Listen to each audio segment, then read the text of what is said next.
Good morning, Jeff. Oh, you're on mute.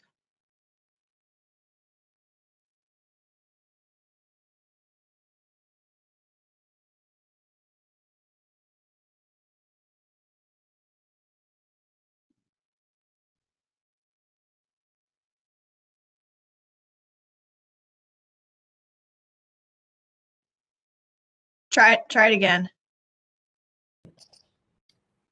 All There we right. go. I had it set so participants can't unmute themselves, but that's probably good for the vast majority of people, but not so much for our panelists.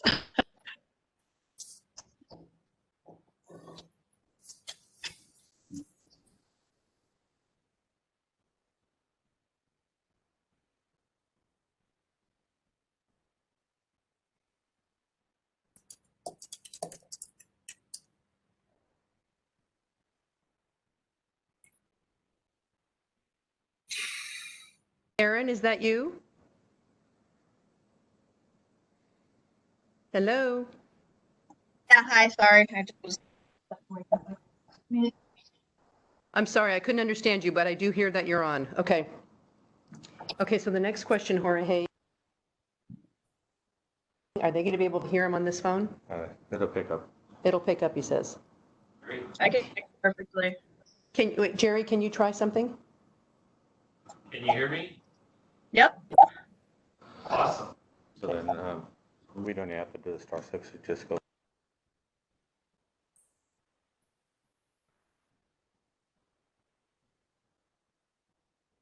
Oh, At that's that point, I'll leave the room. In fact, you may just want to sit in here with us because if one or both of us start to cry, that's your cue that we need you. No crying, no crying. Let me get. There's no crying in water. There's no crying in water. Well, today there's a lot of water, which is a good news. Are Can you you guys imagine? getting rain? Are you guys getting rain up there already? Is this Jeff? Yes. Hey, Jeff. It has stopped, but it was pretty messy last night in Sacramento, and today it's supposed to be quite heavy. Actually, I really don't give a darn about what's going on there. I really want to know what's going on in the Feather River watershed. That I can't tell you. No, I think it's what you wrote was fine. Jeff, how are you? I'm doing well, thank you. Has it been raining in your neck of the woods as well? You know what? We got a huge rain on Monday, and then it has not rained. And I'm still looking right out the window at the snow up on the mountains here. But we're supposed to get the big one, I think, starting tomorrow morning. I think Thursday and Friday it's supposed to rain pretty much all day. Yeah, I'm basically your neck of the woods as well. I think we're just a day off. My daughter's in LA, so we got nailed Sunday night and Monday. My backyard looks like the Wizard of Oz with trees and furniture and everything, but it's just going to stay that way until I get back. Yeah. We've had bad rain. We've had bad winds this winter. And our solar panels, which we had put on 9 years ago, it's just been gradually whittling away at the roof, and we've got leaks in our roof now. We got to take the panels off to repair the roof, and it's a big mess.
Hey, good morning, everyone. How does my audio work this morning?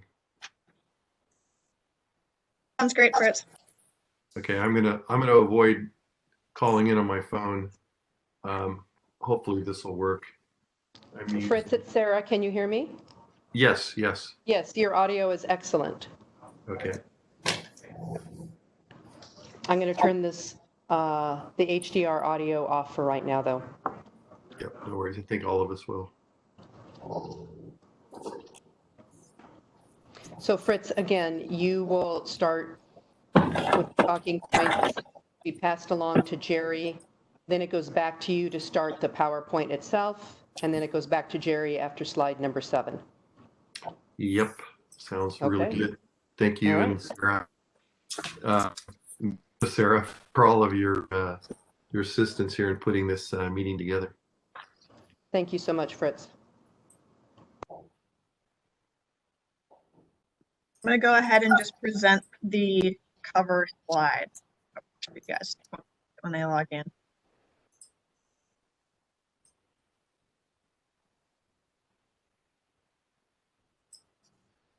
Look okay?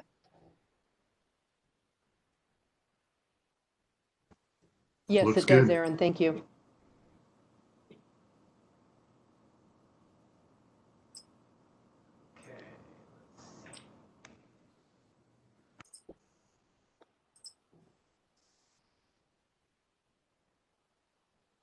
Erin, I'm about to send you the updated version with the one edit from Emily.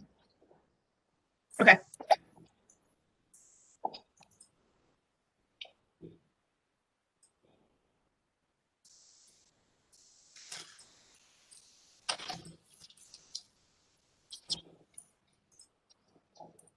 Jeff Davis, would you like to do a sound check?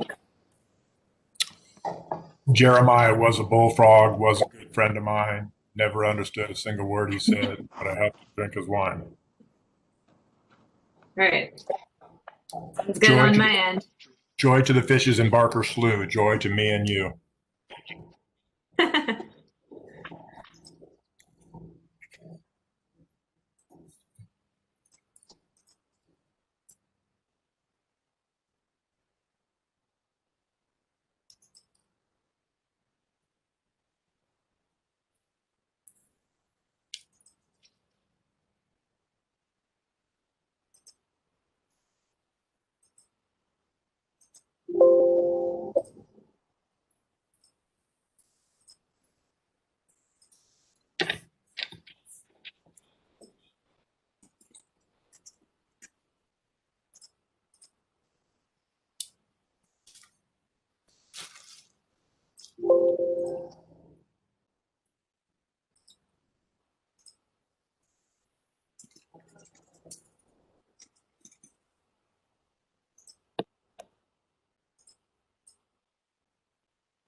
Hi, Robert.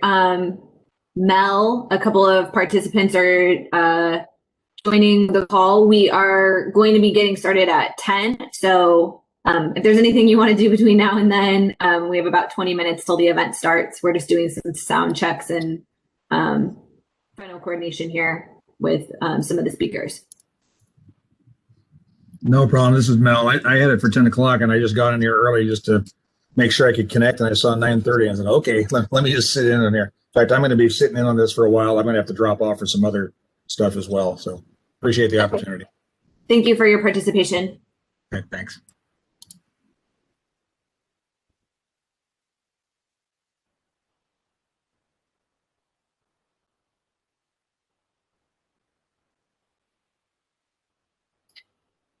Sarah Katz, do you want to do a video check with Jerry?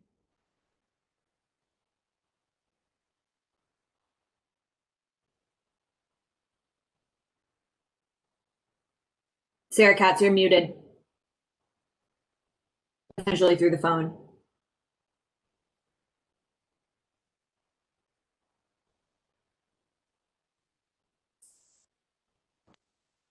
Sarah Katz is out of the room, and Oh, okay. I am trying to get on the WebEx right now, so give us another few minutes. Thank you. Oh, sure. Sounds good. Thank you.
Good morning, Aaron and Sarah. Can you hear me all right?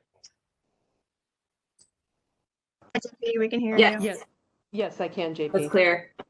Thank you.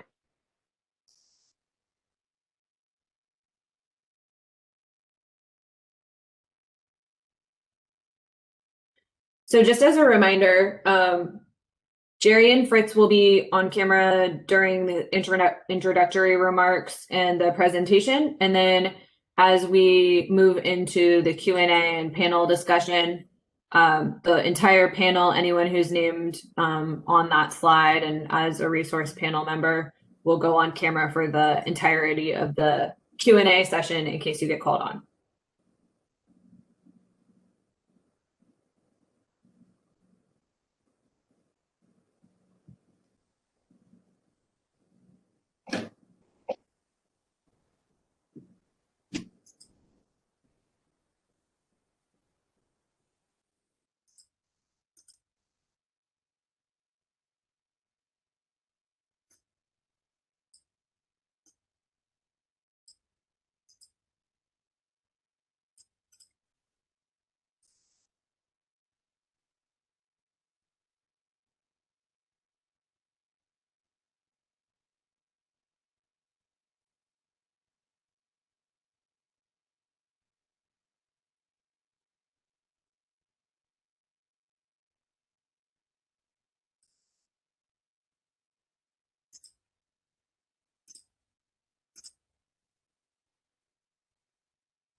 All right, Richard Welsh, would you like to do a sound and video check?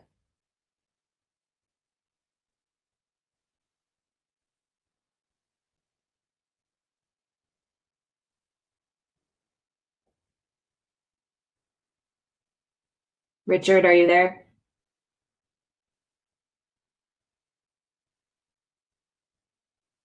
You're on mute, Richard.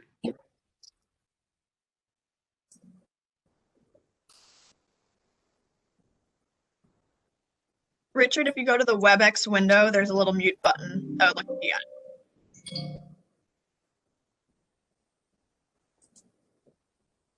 Richard, you're off mute.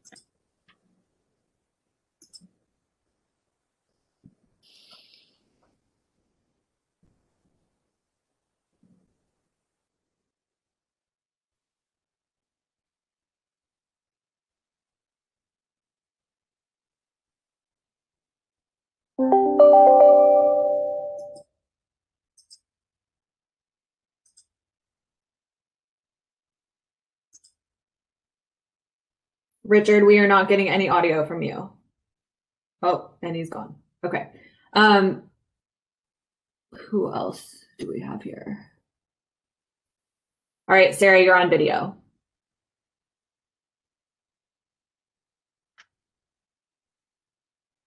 Can't hear you through the landline. Got it. Number one, There I we was go. confirming to see if the camera worked, and number two, I just wanted to remind the resource panel that when Jerry passes the baton to me, I will be asking each of you to introduce yourselves. So please make sure you come off video or come on video and then remain on video. Thanks. For Jerry and Sarah, you all could connect your audio to the WebEx, which would allow Jerry's face to show automatically when he speaks. So you would need to connect Jerry's WebEx to the HDR phone. Aaron? Yep. That's probably a little bit too much to ask right now. We're trying to get Jerry connected, period. Okay.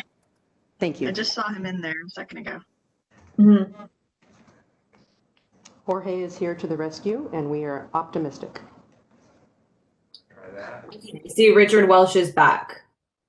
Could we do a sound and video test with you?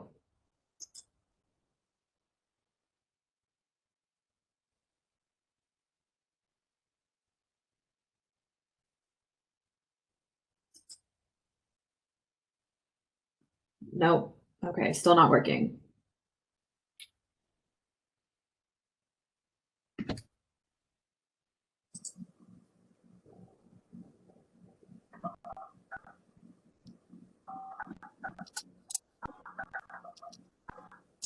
Enter your We attendee can actually ID hear number, you right followed by now. pound. Audio. If you do not know your attendee number, press pound to continue.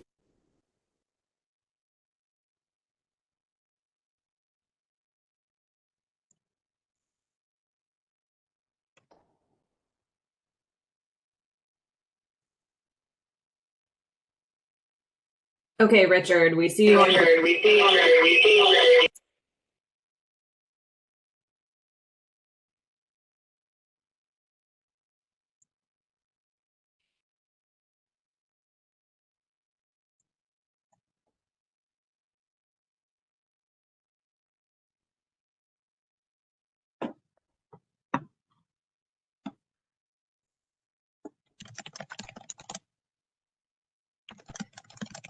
Okay, Richard, one more time with the audio.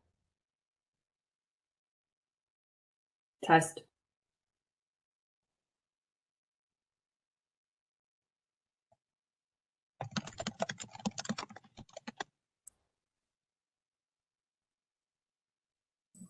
So I'm unmuted on WebEx.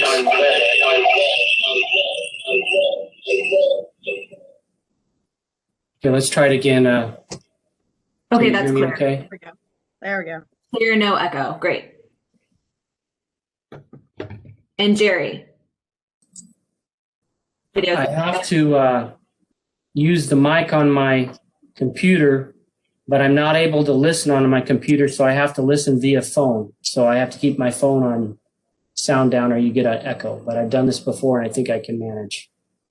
Okay, great. Thank you very much. All right, Jerry, a sound test.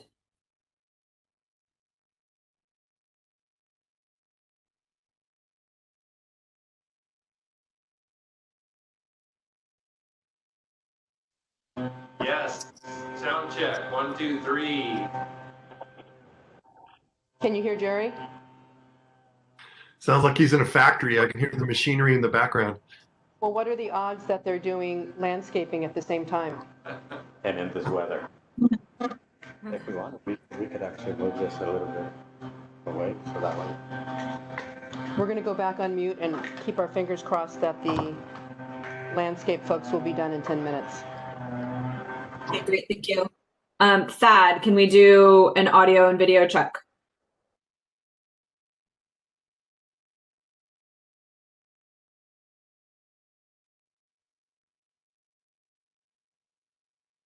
Thad.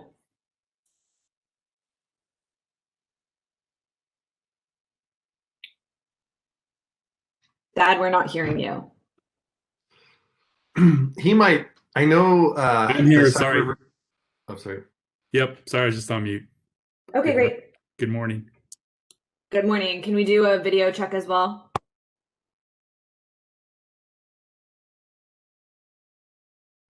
Can we do a sound check for Jerry as well? Jerry, can you try again?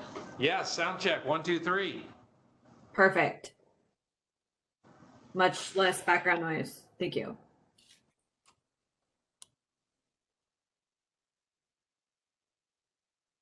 Okay, for those of you who are just joining, we're going to get going in about 10 minutes, still completing a couple of audio and video checks for some of our panelists as they call in. So bear with us. We'll get started at 10 a.m.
Do we have Kevin Spessert or Jeff Sutton as a call-in number on yet?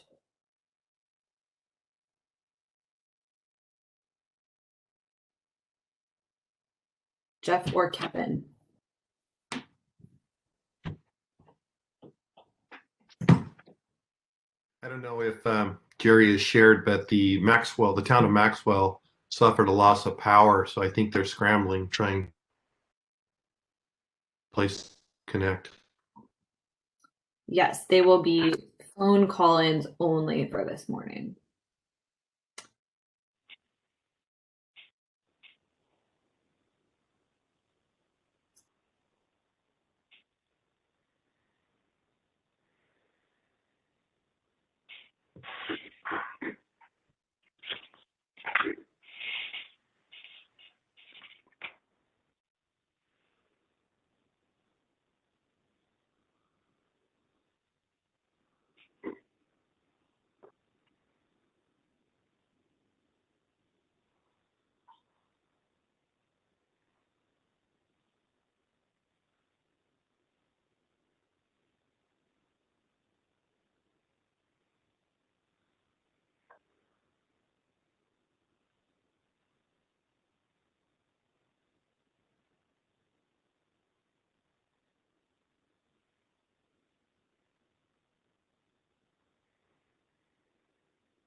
Allie Forsyth, can we do an audio and video check with you quickly? Sure can. Let me get my video on here. Morning, everybody. Hello, your audio is clear. Thank you. Thank you. Video is clear. Thank you. Thanks. This branch and ran it originally. His own partner. That's why I asked about the audit, Miss Francis. Before Bill Sheridan took over. Mr. Hillman. The day after the robbery.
final sound checks.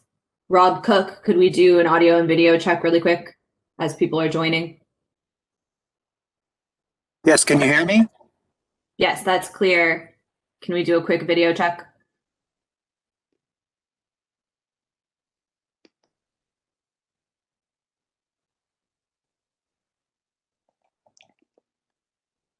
I'm actually in my motorhome because my power's out in my house. All right, thank you. We will do audio only for you. Thank you very much. For everyone joining, we'll just get started in a second.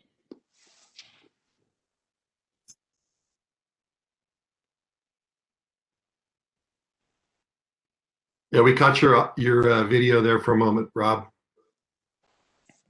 We're good. Okay. When I respond, do you want me to turn it on? If it doesn't impact your audio, please do. But if it's going to impact your audio, then we just hear your voice only. Yeah, I'm hoping that I have my generator on in the motorhome, so I'm hoping that my battery here on my laptop works.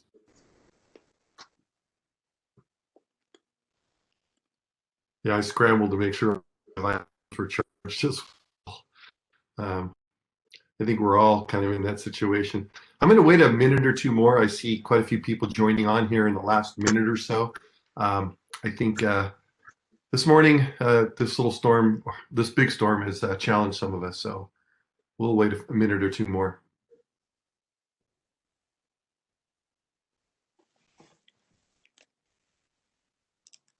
And the storm was pretty bad in Sacramento. Power is knocked out all over the place.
Well, I'd like to welcome everyone this morning to this town hall meeting for the Sites Reservoir project.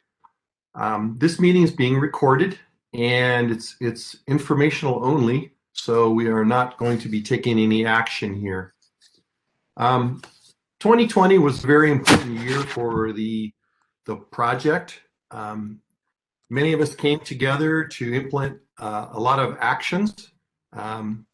We had a renewed commitment from many of the partners, not only those who are participants in the reservoir in terms of being water purchasers, also from agents folks and engagement from NGOs willing to share their viewpoint.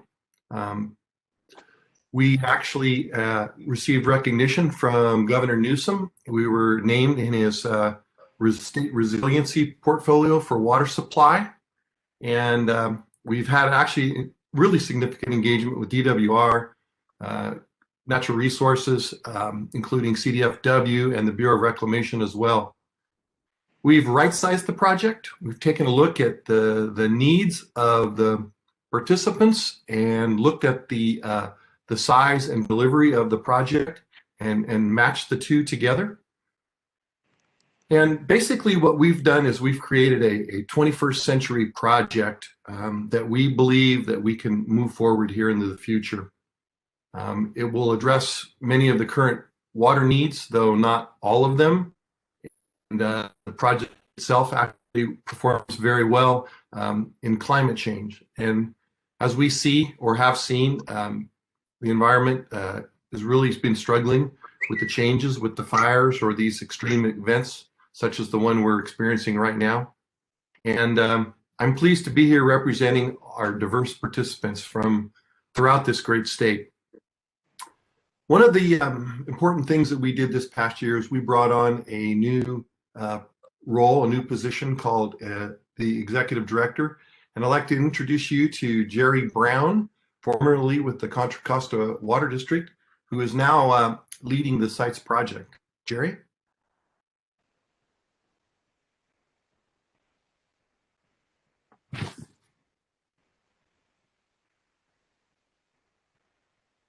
You might be on mute, Jerry.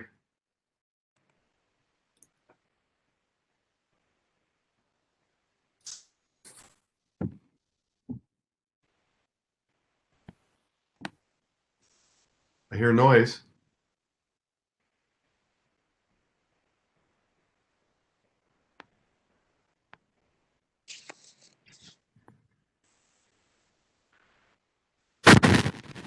Well, let me, oh, you there? Well, let me cover for Jerry. So Jerry came on board in March, and he brought with him his organizational skills and his communication skills, which are very important to the success of this project in the phase that we're in at this point. We are trying, as I shared earlier, we worked on right-sizing the project. In order to do that, he had to get all participants and governmental agencies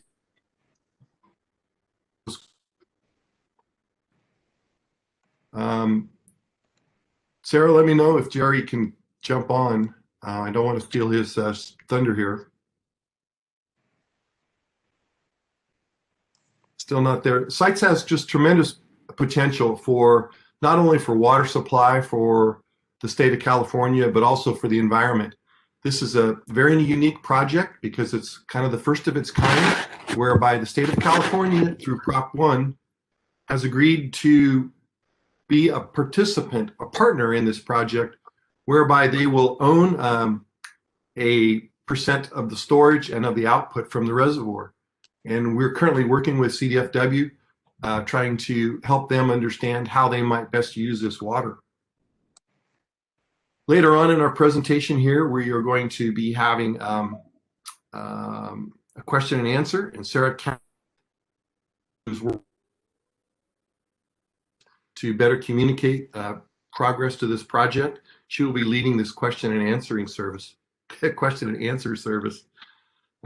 Please give some thought to some questions you'd like to ask, and you can submit them through the chat room, which is probably best. And we do have some prepared statements that have been asked at prior stakeholder meetings.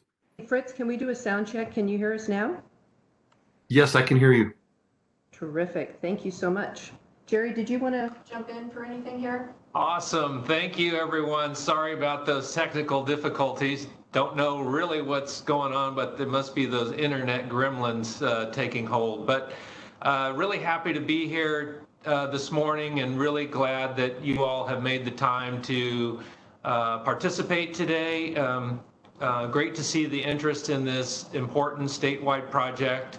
As Fritz mentioned, I am the Executive Director of the Sites Project Authority, which is a joint powers authority of water agencies and irrigation districts from throughout the state.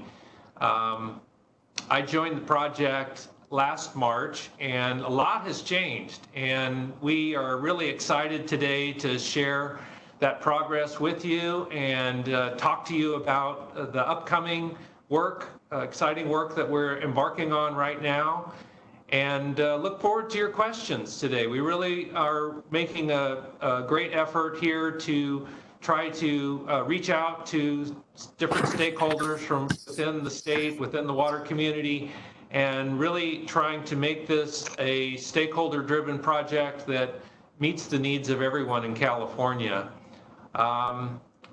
I think that Fritz was able to go over a lot of the logistics, the plan for today, the agenda, so I won't review that again, but look forward to the lively discussion today. And Fritz, I'm going to hand it back to you for your opening remarks to go through the first few slides, and then I'll wrap it up, and then we'll get into the Q&A as quickly as we can. Thanks, everyone.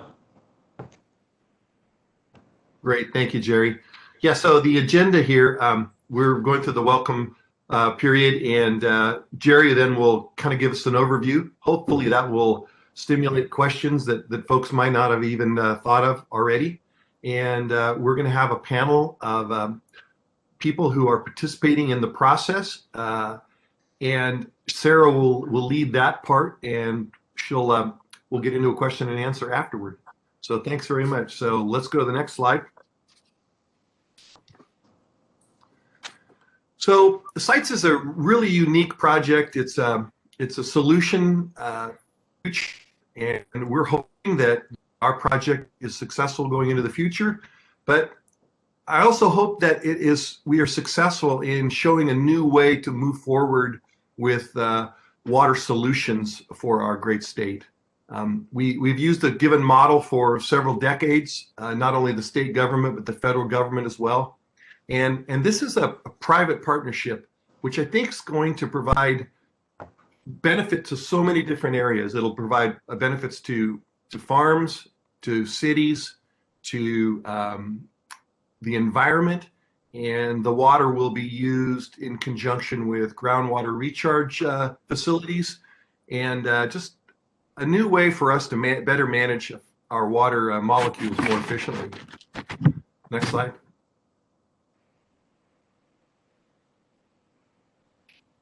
So what's really, I think, unique about our project here is the diversity. This slide shows, you can see that the Sites project's in Northern California, and we're off-stream storage to the west of the Sacramento River. And we have people who are partnering in this project from that region as well as in the Sacramento region. There's a gray area down below San Francisco representing the South Bay area, and then of course in Southern California as well. And I'd like to point out at this time, we have two unique groups that work through the Sites project. One is the Joint Powers Administration Authority, which is based solely on folks who are participants in Northern California. That's part of the Prop 1 requirements, that it's a locally driven project. But we all know that the other 30 participants that you see here who are in the wall, they have a lot of stake as well.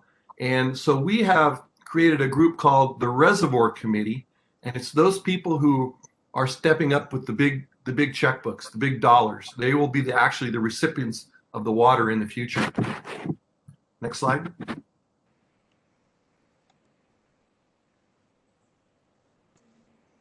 You can see here that in the Sacramento Valley, we have many people who are participating either on the JPA or with the Reservoir Committee.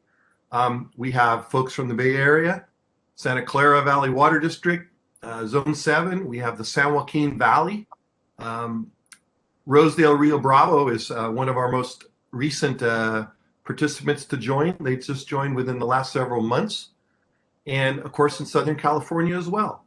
And down there, Irvin Ranch Water District just joined this past fall. So the are as diverse as well. And not listed on here, of course, is the California Department of Fish and Wildlife, who will be managing the block of water for the environment. Next slide. So as I mentioned earlier, that 2020 has just been a huge year of transition. So we hired Jerry Brown here as our new executive director. That came after a needs study by the JPA and Reservoir Committee boards. And we, at the same time we were conducting that, we went through a value planning where we looked at ways in which we could reduce cost. And by right-sizing the project, we're actually able to eliminate some very costly components of the project. And we also went through an organizational strategic planning. And I think this is really important. You know, a ship without a rudder is going to run into something at some point and suffer, you know, huge damages. And we engaged with a firm last year, and we put together a strategic plan, which was not easy, especially in light of COVID. Normally, we would get together and conduct this planning sessions, but it was done via video conferencing, and I think it went very, very well.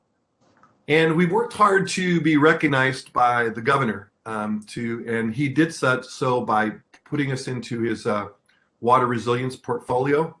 I think he understands, as did our prior governor, the other Jerry Brown, that we need a new source of water.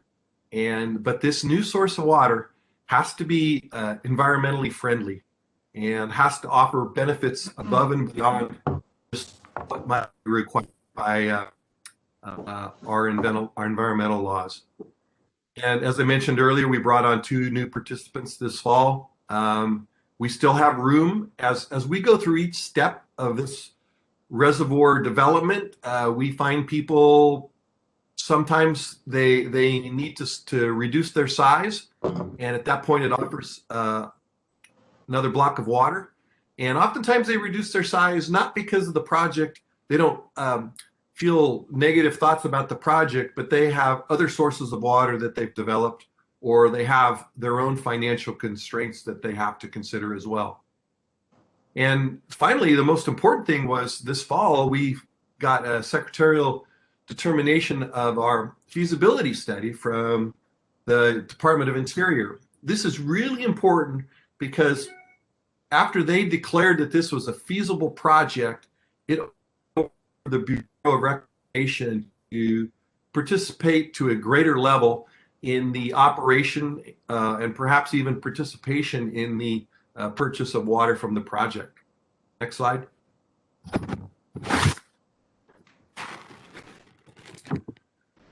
So one of the things that's been really key to all of this is we have got to have sustainable water supply. And I think the Sites Reservoir we're looking towards that. That's our vision, and our mission is getting us there. And the water has to be sustainable. And as you can see there, we keep mentioning the environment. I personally believe that if this project can't add huge value to the environment, that perhaps we shouldn't be doing it. What we see in this state is that as people decide that there's more and more water needed, it gets taken away from people who are using the water.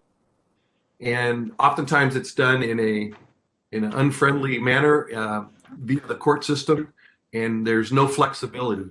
And I think flexibility is one of our key assets to the Sites Reservoir, and it's kind of been a new way forward for California Department of Fish and Wildlife to actually understand that they have a block of water that they could use when and where they feel most necessary. Next slide. So these are our core values, and I'm not going to read through all of them, but I would really like to point out a couple things. The third one, which is respect for local communities. We really understand that this project here in the Sacramento Valley is going to impact individuals, not only in a positive way, but in a negative way. And we have to respect those that will be in the footprint and let their best to mitigate any harmful effects that we might have to their livelihoods.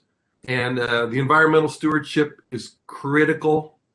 And when we say shared responsibility for shared benefits, that's part of that also means shared financial responsibility for the benefits. And we're not asking any one member to pay more than their share of whatever portion of the water they get or infrastructure that's necessary for them to make that delivery. And finally, I'm just going to leave it on accountability and transparency. This is our second town hall meeting. We've tried to outreach to as many people as we can. We really need to hear folks' concerns earlier than later, or people who have ideas as to how we can better utilize the water earlier, incorporate those thoughts in our planning as we move forward. So with that, I think that's next slide. I think it's Jerry's is the next slide. Great, thanks, Fritz. Appreciate that. As the chair of the board, you can see that the board has made some really great progress over the last few years, and Fritz's leadership has been instrumental in making that possible and driving this project as we go forward. I'd like to dive a little bit deeper into the progress of the project team and talk a little bit about some of the exciting activities that we've got planned for the coming year. As a context for why the sites project needs to move forward, it's important that we look first at the mounting water challenges that we all have across the state and talk briefly about how sites helps to meet these challenges. Many of these will become more severe as the years pass. It's safe to say that every community in California faces one or multiples of these challenges in managing their water for future communities. And really the challenge to water managers is in identifying a portfolio of the measures that can be taken to prepare and adapt to these conditions. Next slide, please. The all of the above approach provides the best chances of success, and focusing specifically on what sites can do. This slide provides you with a description of how the sites project can help communities meet their future water challenges. And as Fritz talked about, the flexibility is really the key point here in the third check. The flexibility that sites create is really going to be what we need for the next century of water management. I like to think about the last century being all about yield and the drive for increasing supplies through yield. And the next century is going to be about flexibility and driving the system to deliver flexibility to accommodate and change for whatever conditions are thrown at us by Mother Nature. Next slide, please. In developing any large infrastructure project, it's critical that there be three key pieces in place: affordability, permittability, and buildability. And I think we've gotten to a place with the sites project now where we are on track and laser focused with delivering these to all of our participants and to the state of California. We modified the project, made some pretty significant adjustments to be more affordable, permittable, and buildable through the right sizing process that was mentioned earlier. The project is now lower cost and has a smaller footprint, largely because we're going to use existing infrastructure for our diversions and conveyance. The value planning process that was mentioned resulted in about $2 billion of cost reduction over the previous proposal. The project still provides significant flexibility for our participants and meets the important environmental goals for the project. Next slide, please.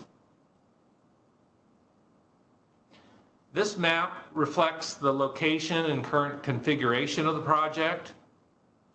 Most notable as far as the changes that occurred with right sizing is the elimination of what was called the Delavan pipeline, which was a 15-mile buried pipe that was to convey water back and forth between the reservoir on the left to the river on the right. That had a lot of controversy associated with it that we learned through our public review process. And eliminating this feature does reduce the output of the project, but it still allows us to proceed with a viable project and eliminates the vulnerability to the local and environmental opposition that resulted from that piece. Next slide, please. Before we dive deeper into the updated analysis of the performance of the project, I'd like to pause and talk a little bit about climate change and how the SITES project prepares us for climate change. You know, it was just this morning I was listening on the radio that the president announced that climate change has been determined to be a national security priority for the nation. And with that, you know, it heightens the need to act and to proceed with improving our water system to accommodate and adapt to climate change. And no matter what your views are about the cause, it's quite clear that the climate is changing, and these changes present difficulties in meeting water demands with our existing infrastructure. These changes are happening slowly, which can lead us sometime to think that we can wait to act, but the effects will sneak up on us, and if we wait too long, we will never be able to catch up, which is not a desirable situation. So we need to make sure that we don't overbuild or go in the wrong direction as well. And as a water manager, we're all looking for these no regrets types of solutions. Next slide, please. The SITES Reservoir is a no regrets project for a changing climate. The atmospheric rivers that we are seeing today and in our future overflow our watersheds and really can be converted from a liability into an asset when a substantial amount of this excess water can be stored in projects like the SITES Reservoir. SITES is like a savings account. We can capture and store water when it's plentiful and then save it for when it's needed in the drier periods. Its location is very unique because it's complementary to our existing statewide infrastructure like Shasta, Orville, and Folsom. This means that we're not in competition for the same resources, and instead we'll add water management capabilities to all of these features and grow our portfolio. Finally, sites can significantly help us manage water more effectively for environmental purposes. If water for the environment is a key concern of yours, then you should be interested and supportive of what the SITES Reservoir can do. Next slide, please. Now let's take a look at the project output. This is based on hot off the presses operations modeling. And in preparing this analysis, we've looked at the most current assumptions and operations throughout the state. The real benefit, as shown here, is the ability of the SITES project to supply water during drier years. And I would point out that this is new water, water that's not repurposed or allocated. This is new water that's being collected for use within the system. And important to note here is that each participant in the project, including the environment as represented by the state's investment, will have a dedicated storage space in the reservoir, and the participants, including the environmental participants, will be able to use the water in the space in a way that suits their needs. This is where that flexibility piece that I was talking about earlier comes into play. Next slide, please. This is truly a multi-benefit project. This slide lists the hosts of benefits for people, farms, and the environment. And one of the things I want to stress here is that each is important as the other. In a multi-benefit project, each of these beneficiaries relies on the other, and it's really a cohesive, comprehensive partnership that we're creating here. And it's a multi-benefit, multi-goal effort that we're undertaking. Next slide, please. The sites project is as much an environmental project as it is a water supply project. Water for the environment can be flexibly managed by the resource agencies. If you think about it, it really does create what doesn't exist today, which is a dedicated storage space for a particular element of environmental water. About 20% of the reservoir will be dedicated to generated ecosystem water supply and the associated benefits. And the flexibility that that storage element provides for us creates great opportunities for managing this water in a way that's best suited for the species and the changing conditions that are occurring. Next slide, please. An unbelievable amount of analysis and scientific review has determined that the plan for operations is highly protective of species in the river. And I'd like to show a couple of slides here that hit the highlights of the analysis and give you the direction we're headed on this front. We continue to work with the state and federal partners to ensure environmental needs are met. And one of the points I want to make here is that really I think using these existing diversion capabilities and the state-of-the-art fish screens that are accompanying them means we can safely move water from the river at times when it's available and at times when it's safe to take it, from moving water from the river to the reservoir for storage. Next slide, please.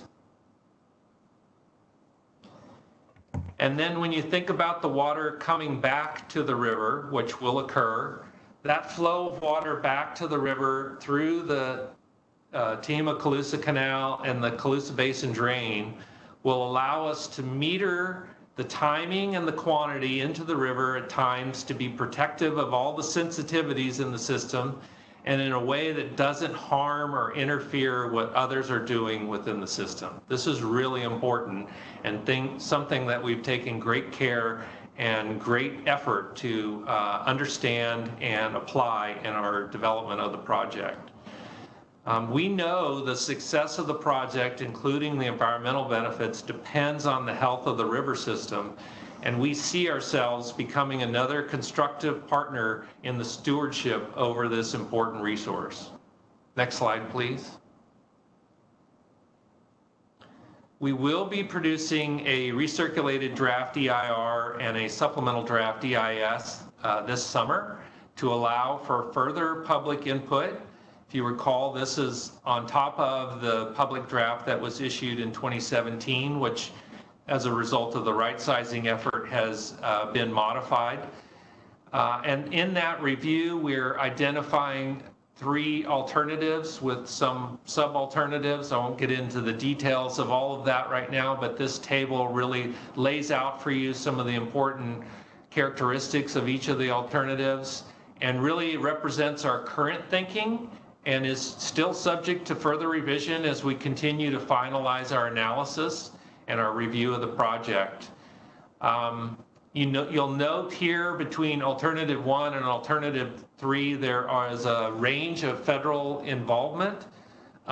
Reclamation has determined the project to be feasible and warranted for federal investment up to 25%, And we're going through a process right now and working with them in a partnership in developing what is best suited for the federal interest in the project. This environmental document, as I mentioned, will be recirculated in the summer of this year, so we look forward to getting input and feedback from the various parties and groups as that transpires. Next slide, please.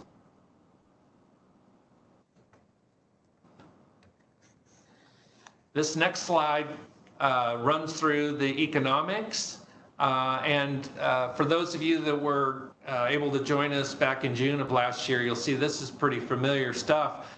And we have made some progress on the engineering elements, some significant progress on engineering elements and refining the costs and the construction methods necessary to build the project.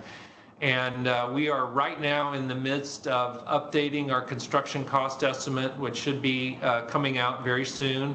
These numbers are based on the value planning, which is our current baseline, and you can see that we're projecting a $600 to approximately $700 an acre foot range of cost. And important to note here is the cost really depends on how the individual participant uses their storage space. So these numbers can vary depending on the individual agency's use of the project.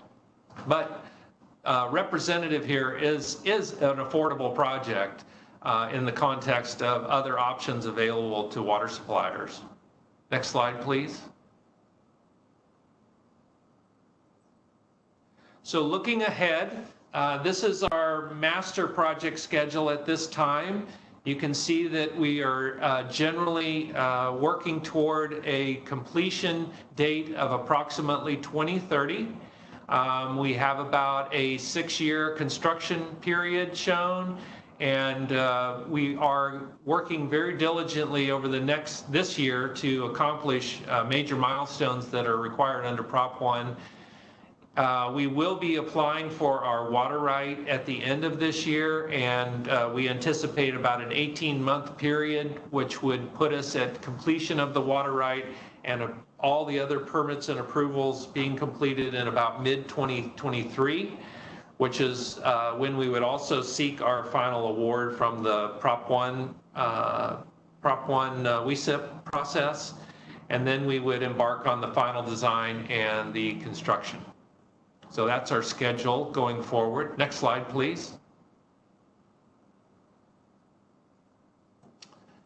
This slide really lays out the goals for the coming year and highlights the milestones. I mentioned about the Prop 1. That is really a lot of what's driving our work this year, those deadlines and the criteria to meet those requirements. We're also working diligently with the federal government as part of the WIN Act to identify the federal components of the project, so that we're hoping by the end of this calendar year, we've got the state, the federal, and the local cost shares all identified as far as who is paying for what. We've got the benefits that are coming from the project to each of those parties identified. We've got some of the major elements of permits and agreements that we need to move forward with the project identified. And most importantly, we've really worked hard and have achieved at the end of this year a collaborative engagement of all the landowners, tribes, and the local communities and water stakeholders from throughout the state. So that concludes the presentation that we prepared for you today. And what we'd like to do now is roll it over into the panel discussion and the Q&A period, which will be led by Sarah Katz. Sarah?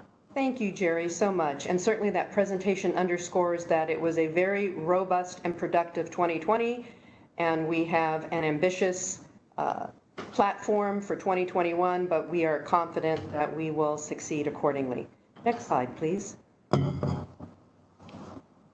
So as we roll into the Q&A discussion, I am supported by a tremendous resource panel, of which I hope you will all take advantage of and ask questions of. You've already met Jerry Brown, our Executive Director, and Fritz Durst, our Board Chairman. I believe Jeff Sutton might be participating by phone given some internet connectivity issues in Maxwell, but I do want to introduce Jeff Sutton, who is the Vice Chair of our board. Thad Bettner. Thad, do you want to introduce yourself?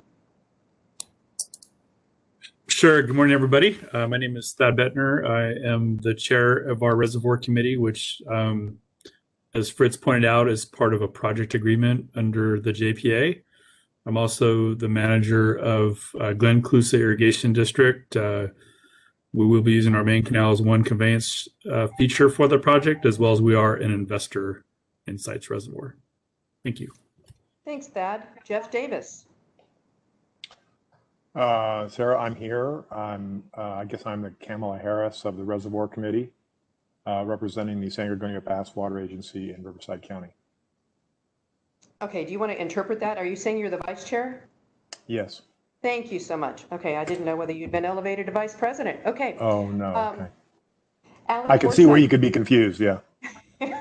Allie Forsythe, please. Good morning. And great to be here with everyone. Excuse me. I'm Allie Forsythe. I'm the Environmental Planning and Permitting Manager for the Sites Reservoir Project. I also oversee our water operations activities. Thanks, Allie. Kevin, do you have connectivity?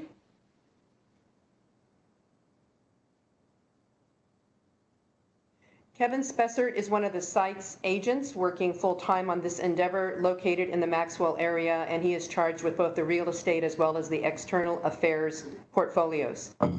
JP Robinette.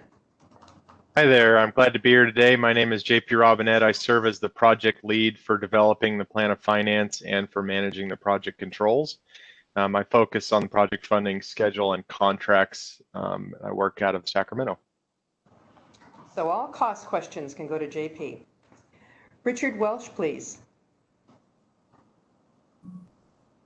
Good morning, everybody. Richard Welsh. I'm Principal Deputy Regional Director with the Bureau of Reclamation out of Sacramento. Thank you so much. And Rob Cook.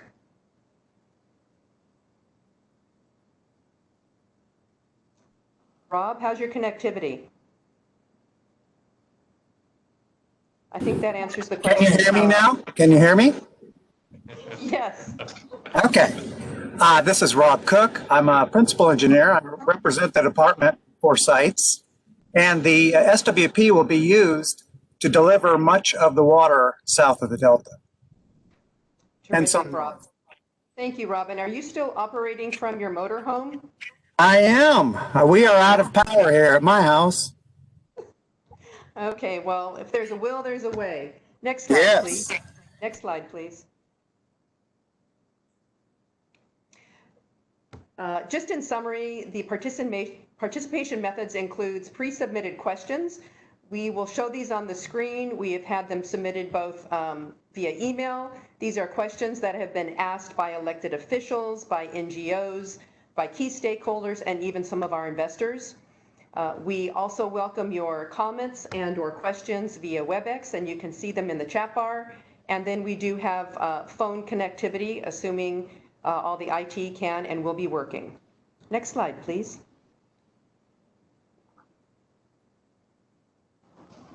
Just a few ground rules. We ask that everybody remain on mute. We're already challenged enough with IT, so that would be very helpful.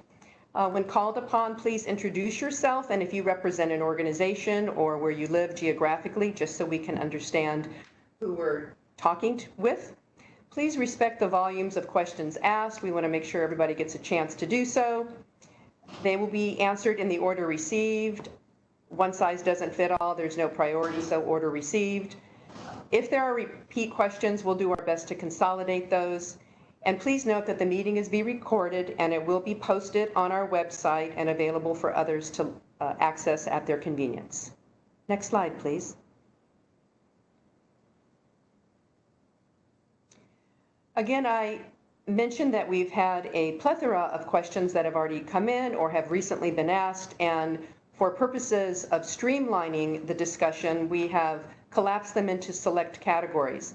It certainly doesn't mean that you can't ask a question that doesn't inherently fall in one of these categories, but my guess is that most of them will. So starting along those lines, we would like to go to value planning. And I do already have some questions largely around environmental issues and or even some comments that have been made. And so Allie Forsythe is on deck once we get to the environmental category to address those. So first questions, please. Value planning. Next slide.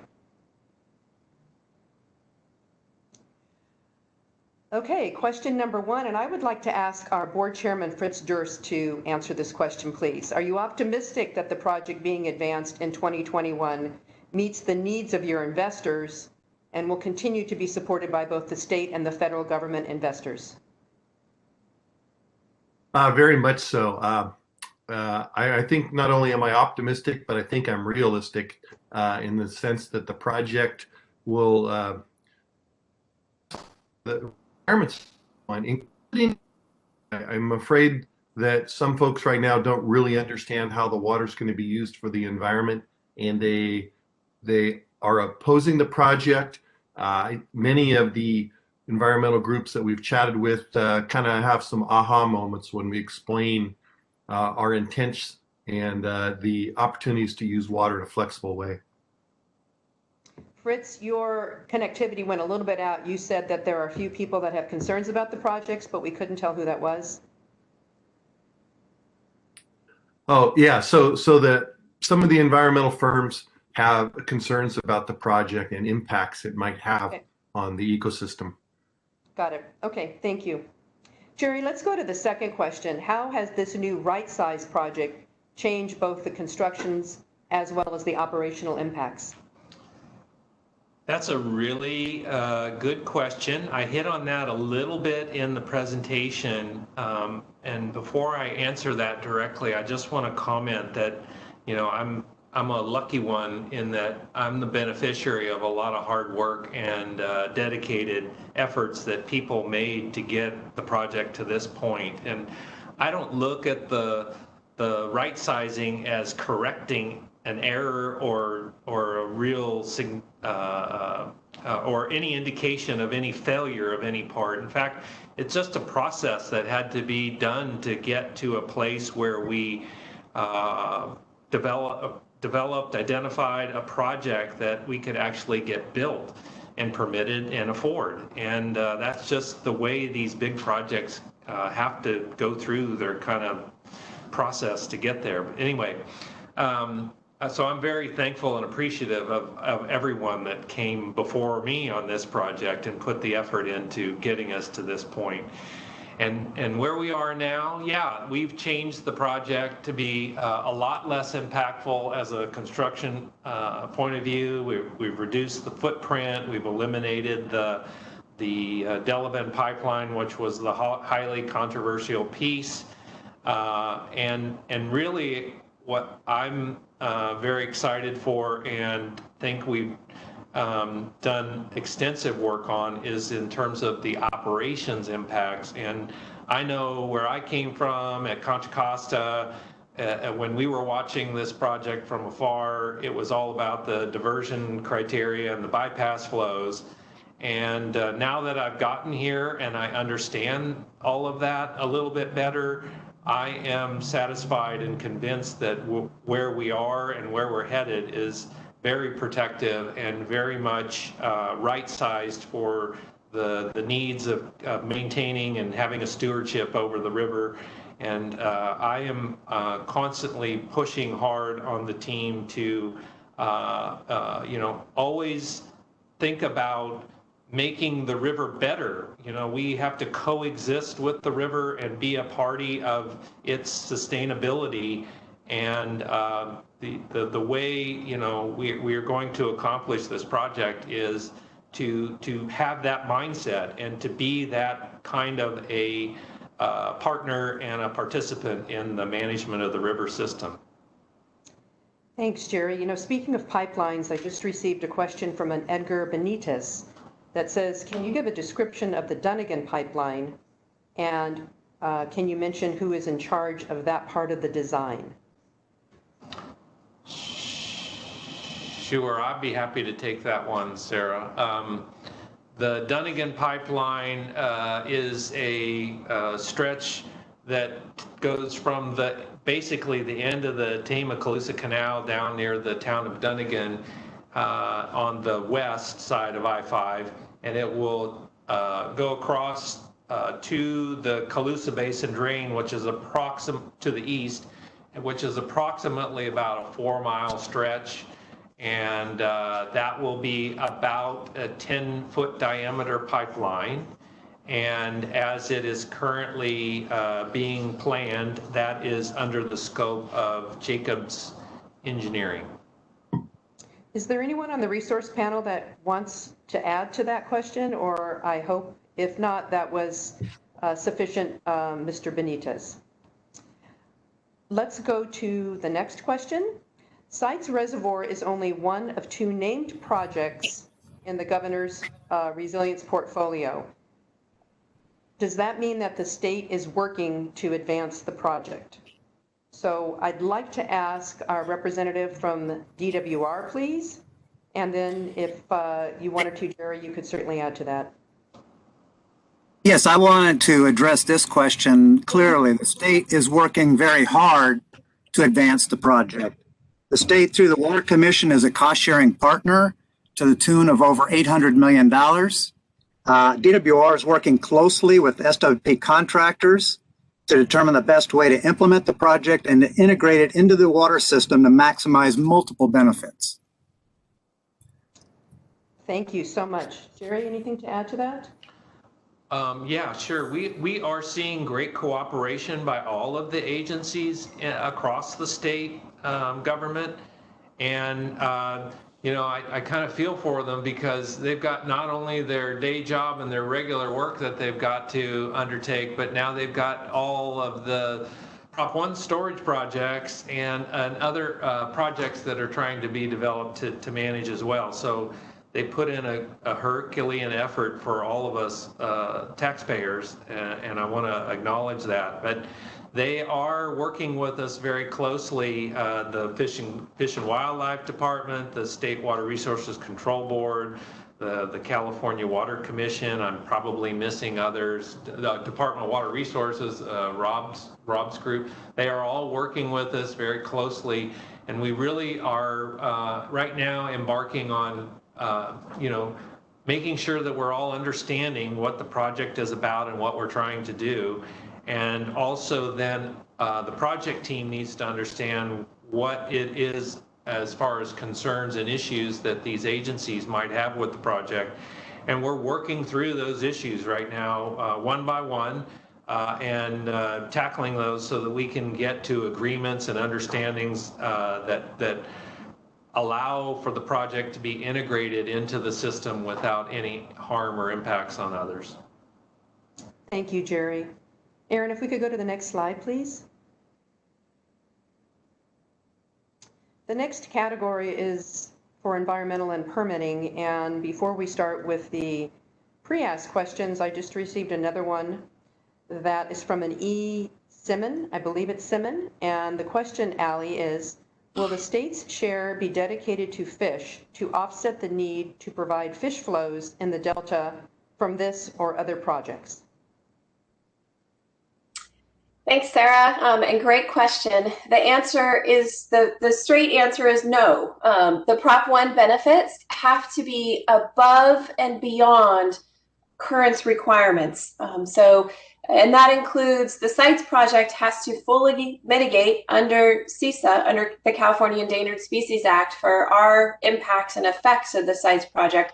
And then those benefits are above and beyond our mitigation. So the state's water, as specified in Prop 1, is above and beyond existing requirements and above and beyond our mitigation requirements.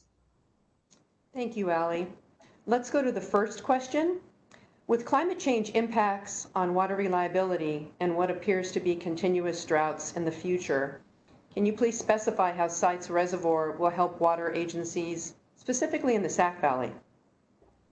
Sure. The Sac Valley is really an area of tremendous agricultural productivity. And while it's traditionally experienced, higher water reliabilities compared to other portions of the state, that's not always the case. And we saw that in 2014 and 2015. And that won't continue to be the case as we have climate change in the future and more climate variability. So sites provides an increased water reliability and drought year protection for generations to come for our Sacramento Valley partners. The Sac Valley is also an area where water districts, landowners, conservation organizations, Cal Trout, and others are really working hard to come together to collaborate to maintain and restore our natural ecosystems. So our salmon populations, our flyway resources, all of the tremendous number of birds that we see come through the Pacific Flyway each year. The Sac Valley is this great resource for our environment too. And so sites provides an additional water for incremental level 4 refuge water supply under CVPIA. Some of that water will go to Sac Valley refuges, albeit they're doing pretty good with incremental level 4. They don't need a lot, but some of the site's water we do have headed to some of those refuges north of Delta in the Sac Valley.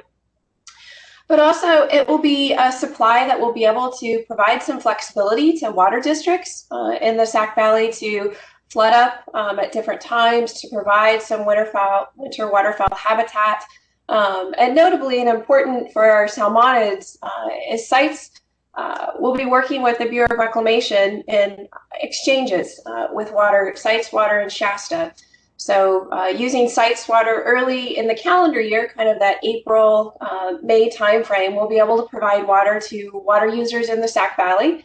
That allows reclamation to reduce some of their releases from Shasta and preserving that cold water pool up in Shasta for later in the summer and into fall. So through all of these mechanisms, we really see sites providing flexibility, opportunity, and increased reliability for the Sac Valley, both for our agricultural partners and communities, but also for our ecosystems in the valley. Thank you, Allie. Thad, in your role, is there anything you'd like to add to this? Yeah, thanks, Sarah, and thanks, Allie, for that response. I think the other thing maybe just to add is, I think the other thing we know climate change also will do, particularly looking at droughts, is it changes the volume and it also changes the timing of water and its availability. I know we've been challenged on the Sacramento River with, meeting cold water temperatures for winter run, for example, trying to meet flow and temperature for fall run, and really running out of storage resources to be able to do that. Shasta can only do so much. So I think as Allie talked about, one of the things that we're excited about is that sites where it's located in the valley, how it can be operated with Shasta, along with us as water users in the environmental community. We believe that it'll provide the asset to also help retime flow and temperature of water, which is going to be really important for environmental and fisheries benefits. So, I think, again, sometimes we have enough volume to meet these needs. We just don't have it at the right time. And so, I think there's a huge opportunity for that, and really looking forward again to help partner for the benefits, particularly for the environment, which this is our backyard, the Sac Valley District, and living here, this is our backyard. And, we want to make sure we're protecting, those environmental benefits and uses that we rely on. Thank you, Thad. I'd like to take a question from the chat room from an R. Stork. And the question, Allie, is, will there be alternatives in both the EIR and the EIS that reflect a range of diversion criteria and thresholds from the Sacramento River through the two canals? That's a great question in terms of range of diversion criteria. Right now, we're looking and working very hard on diversion criteria. And I will say right now, in all honesty, we're looking at one set of diversion criteria. And that's because we're trying to formulate that set of criteria to meet the needs of both salmonids in the river, both for their entire life cycle, from the rearing, the outmigration, but also adults coming back and spawning, making sure that we're protective of the entire life cycle throughout the river system, but also down into the delta. So as you can imagine, it's incredibly complicated to look at the entire system as a whole. And we just haven't gotten to the spot where we feel like that we need two different sets of diversion criteria. We feel like we can really cover this in one, and that it is so complicated. There's so much going on in the river system and in the delta that finding a solution to all of that is the way to go for sites. Thank you, Allie. Let's go to the next question, the pre-asked question. How will the decisions be made on the use and benefits of the environmental water from the Prop 1 investments of our voters? And so I'll start with Allie on that, and I'll see if Jerry has anything to add to it as well. Yeah, Prop 1 has really specific requirements for delivering benefits to really ensure that those public benefits are achieved. And of course, that's important to the people of the state of California as taxpayers. It's important to me as a taxpayer. I want to see my tax dollars going for environmental benefits and making sure that they actually happen. And that we haven't always seen that in the past when the environment has been promised water. So we view that environmental water as an equal partner to all of our member agencies. It has an equal priority. It will be provided to the environment just as all of our water would come out. It's not going to be second tier. It's going to be equal to everybody else. And our modeling indicates that we can get it out and move it at the time when the environment would need it. Proposition 1 really requires the authority to enter into a contract with CDFW for those environmental benefits. That contract is required before the California Water Commission will award final funding for the project and release those, that final funding for construction dollars. And in discussions that we've, very early and preliminary discussions that we've been having with CDFW, that contract needs to be specific as to where that water's going and how we're using it, along with measurable outcomes to ensure that those environmental benefits are realized. We really envision a range of, Jerry likes to call it a range of rigidity and flexibility in the contract. Rigidity to ensure that those benefits are realized, to make sure that the environment gets the outcomes that's intended, but also flexibility so that we can use this water in different ways at times, really to meet the needs of the environment. We look at, and what do I mean by that? There's some situations where, say we have an avian botulism outbreak, and there's ability to move some sites water that we weren't anticipating delivering for the environment, but we can move some sites water to address that issue. We need to have enough flexibility in the contract to be able to do that, and not have it so rigid that we can only use it for certain things, but flexibility to be able to adapt and change to some of these conditions. We really envision CDFW having an environmental water manager, someone who would manage this water on behalf of the environment, would make daily decisions on how much water is needed where, and help us make sure that those benefits to the environment are being realized. And then we do envision to have monitoring and reporting conditions back to the state, back to CDFW, to make sure, again, that asset for the environment is being used and dedicated for environmental benefits. Thank you, Allie. Jerry, anything you want to add to that? The concept of environmental water manager is so important when you talk about Prop 1 storage projects and the amount of assets that are being added to the system. I mean, we're talking about over $1.2 billion of environmental assets that are being invested in by the state for ecosystem benefits, and the storage component of that can't be understated. It is really where the value lies in the context of that investment.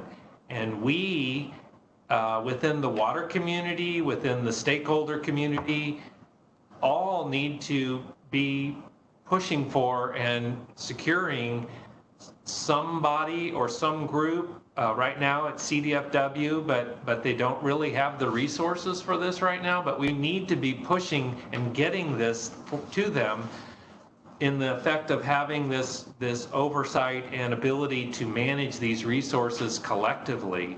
And Jeff Mount, Brian Gray, and others at PPIC have done some really good writings on this. The concept has been applied at the San Joaquin River settlement as well, and that has been successful. And really, we need to try to find a way to take that concept and apply it not just to the sites project, because the sites project is large and it has that capability to be flexible, but also potentially to the other Prop 1 storage projects as well. And then beyond that, you've got the conversations that are being had around voluntary agreements for the Bay Delta Water Quality Control Plan and the provision of environmental supplies under those plans that would also be part of the management. So we're really entering what I consider to be kind of a new age of water management for the environment. And to really make the best use of all of these investments and assets that we're creating, we need to kind of rethink how we manage that component. And the Sites Project is trying to be a leader and drive that change. Thank you, Jerry. I appreciate the thorough nature with which our resource panel is endeavoring to answer these questions. We are receiving a lot of questions and we still have a lot to get through. So from a standpoint of a time check, just want to give a heads up to our resource panel on that. A question in the chat room from a Deborah Lucero. Who will oversee the water quality of the project? And so, Jerry, I'm going to ask you if that's yours. Sure, yeah. Water quality is one of the aspects that under the environmental analysis requirements that will be evaluated. So that will be discussed in the environmental document that will come out. In the context of operations, kind of the ongoing operations of the project, that will definitely be an element of monitoring and consideration, because we're not just parking the water and then draining it haphazardly. There are times and places and conditions that'll occur, and we need to make sure that those releases are compatible with the river system at the time. We understand in creating a reservoir in an area that is currently open land that there are issues and elements that we have to consider as that interaction takes place. So all of that analysis is being undertaken as we speak and will continue to be reviewed and considered as we go forward. Generally, we're not adding anything to the water except that which occurs naturally with the interaction with the land, but generally we're not adding anything. It's setting in the reservoir. Of course, there could be accumulation of algae and other elements that we have to consider, and temperature is another important consideration. And so these are the kinds of things that we'll be looking at and evaluating as we go forward, for sure. Water quality is right up there with water supply, and we need to make sure that the quality of the water that we're serving and bringing back to the river is appropriate for bringing it back into that system. Thank you, Jerry. I do want to acknowledge that there are several observations or suggestions or comments by James Brobeck in the chat room. And Allie, I know you've been monitoring those. And so I want to be respectful of that, recognizing that many are recommendations and suggestions versus an actual question, but also wanted to see, Allie, if there's anything within that narrative you would like to elaborate on. Oh, great input from James. Definitely appreciate that. And I've copied everything out of the chat room, and we'll work with our technical team on those questions. So thank you. Perfect. Thank you, Allie. Let's look at the next question on the diversion criteria and an inquiry on how has that changed with the revised project. Allie, if you could continue. Sure, Jerry alluded to this earlier. So we have done quite a bit of revisions to the diversion criteria. We've refined those, shifted them upstream, really to make them more practical for operations, but also to make sure that we're protective of the species in the river at the diversion locations. Adding some additional pulse protection to our diversion criteria, really looking at that current science that's come out from Sarah Michelle and others along the Sacramento River about talking about the importance of high flows and pulses to contributing to the reduced mortality as juvenile salmon move through the river system. So we've added some additional pulse protection criteria, really targeting juvenile salmon, winter run, spring run, but also our fall run species, as we know those are important to the fishery and the commercial fishery. So analysis is underway. We're actually going through the models as we speak, the life cycle models, OBAN, a number of different analyses. But initial results indicate that there's little changes in flows throughout the system, including little changes at Freeport and NDOI. And I definitely can understand and appreciate that it seems hard to believe that we can build a 1.5 million acre foot reservoir and have little changes into the Sacramento River system in the Delta. But we've got to remember that sites is diverting during those high winter flow conditions after all other rights and obligations have been met in the system. So we're really taking water off of those high flow scenarios. And in addition, with the elimination of our third diversion location, with the elimination of the Delavan pipeline, as Jerry talked about earlier, in the pumping plant, we've really refocused and on existing facilities, which has reduced our diversion ability by about a third for the project. So just our ability to take water off the river has gone down quite a bit with the revised project. So a lot going on in our fisheries analysis, and we expect to be able to start sharing that in the next month or so with the technical teams. Terrific, Allie. Thank you. Aaron, if you could advance the next slide. And again, in respect of time, we're going to probably try to either bifurcate some of these so we can move ahead accordingly. Allie, if you can just quickly articulate what efforts have been made to engage key stakeholder groups about both environmental impacts, and Kevin, if you have connectivity about landowner impacts. I'll take environmental first, and we'll see if Kevin can jump on for landowner. So we've been working to engage our non-governmental organizations in more detailed conversation. We held a workshop in December to provide an overview of the right size project, similar to what we're doing today, really to solicit feedback on that right size project, but also to put together topics for focused follow-on meetings, technical sessions. So we're firming up a series of technical sessions right now, really focused on topics of interest to the NGO community. We expect to hold a number of small group technical meetings, really starting mid-February, potentially all the way through May. For some topics, I think water quality and fisheries could be a series of meetings, not just one or two, because there's just a number of discussion topics included within those. So as Fritz indicated earlier, our core values are really that, environmental stewardship, trust and integrity, openness and transparency, and we're trying hard to be inclusive of the NGO community, work early to get that feedback so that we can effectively formulate a project and analysis that works for everybody. Thank you. Kevin? Sarah, can you hear me? We can. Thank you. Oh, awesome. Thank you. Yeah, absolutely. Great question. We've had, for the last several years, a pretty aggressive campaign to reach out and have conversations with our local landowners as well as the local communities in and around the project area.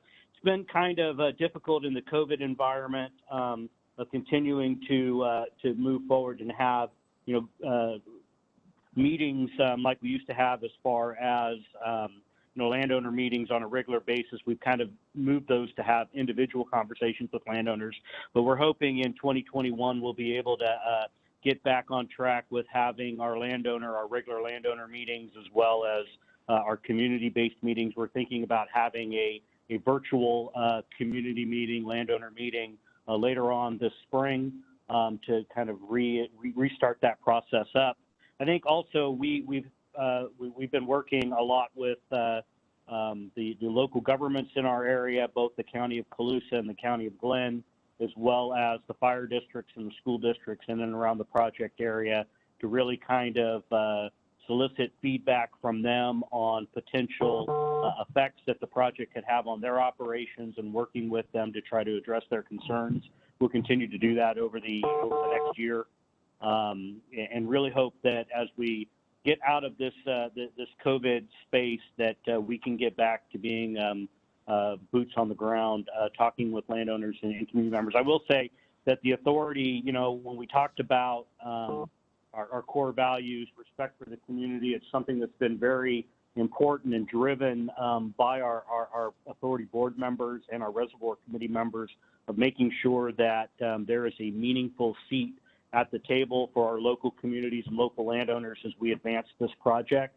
And it's part of the reason why we have a full-time office here in the Maxwell area, to be a resource for our community and our landowners to be able to come and get project information. I actually live here in Maxwell, and have the office open as much as we can, given this COVID world we live in, to really be a resource to folks to come and get project information and to solicit feedback on the project. Thanks, Kevin. Aaron, I believe we've already answered this next question with some of the prior responses, so if we could please advance. Let's see, can you please elaborate on the collaboration with the federal government in 2021 and how this partnership is helping to advance Sites Reservoir? And I would like to ask our Bureau of Reclamation panelist.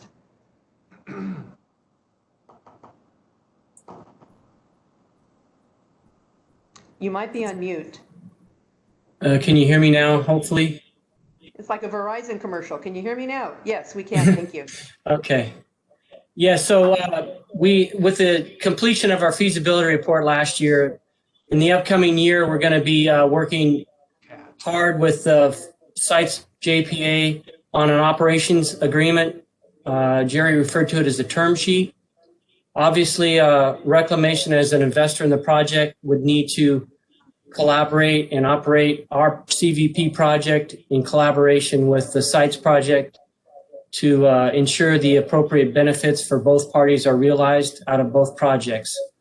In addition, we'll be doing some more work related to our feasibility report, referred to as an addendum, that we need to reconcile due to the right size project that was included in our feasibility report. Thanks. You know what, while you're on the line there, can you just roll into the next question? I think that you're probably best on deck for that. Sure, I'll give this a shot. We currently obviously have some acting people in the Department of Interior, as well as an acting commissioner for Reclamation. We're having briefings for those two individuals on a variety of topics that are at the top of the list for Reclamation, throughout Reclamation. Our particular region is usually briefing one topic a week. It just started this week. And so I expect the storage studies that we're involved with, and Sites being one of them, to be briefed probably next week or the following week. I expect that the new administration, since it has some interest in environmental type projects, and this project I think has a lot of environmental benefits to the state of California, will be supported. Obviously, it's been recognized in the governor's water portfolio. I'm expecting that the new administration will support the governor's recommendation in that report, but a lot more to come as far as where these would stand on any one particular project, because the briefings haven't occurred yet. Thank you so much. I'd like to just acknowledge a question in the chat room and make sure we get to that. And this is also from Deborah Lucero. Has the project taken into consideration Jerry Bowles, a former DWR employee, comments about high concentrations of metals, both in the river and possibly at the storage site? Allie, would that be you? Sure, yeah. I was actually just typing a response to the chat to make sure that we didn't lose all of that. So this is it. Absolutely. Jerry Bowles, formerly of DWR, provided some great comments on the 2017 documents. We have been looking through all of those comments on the 2017 document. So we are recirculating our entire documents, revising the entire document. And as we do that, we're not only looking at the right size project, but we're going back to all of those comments to say, what were the questions out there where we can do a better job in addressing issues? And I think water quality is one of those that we've really been focusing on. So we've been looking hard at Jerry's comments from the 2017 document and working to address those issues. For those folks that are interested in the water quality subject, we are putting together a water quality small group, small technical group that would, where sites, the sites team, myself and others would host meetings with NGO organizations and others that are interested in water quality to talk through these issues. So please feel free to put your name in the chat and we can add you into that group. Thanks, Allie. Aaron, can you please advance the slide? Sarah, one other question we had from a participant outside of the chat, I guess, that I got on my text here that I wanted to just quickly address.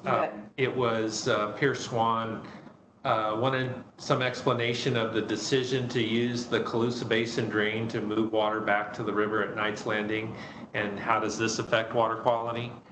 That was a decision that was made during the value planning effort as a way to economize and utilize the existing infrastructure in the area. The Colusa Basin drain is an existing conveyance feature that takes water back down to Knight's Landing and back into the river, or through the ridge cut to the Yolo bypass. So it has a nice dual capability there to take water to both of our uses that we're planning, and that's why it made a lot of sense to investigate that. We are still carrying a continuation of the Dunnigan pipeline over to the river because we are continuing to look at the Colusa Basin drain and its capabilities and usefulness for the project, and everything we've found so far points to it being a good resource.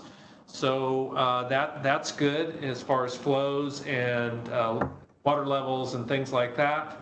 And as far as the water quality goes, again, that's along the same line as what Allie was mentioning. That's part of the analysis in terms of looking at what's coming out of the reservoir and then what is going back into the river, and what might get picked up or changed as a result of conveying through the drain. So that addresses that question, I hope.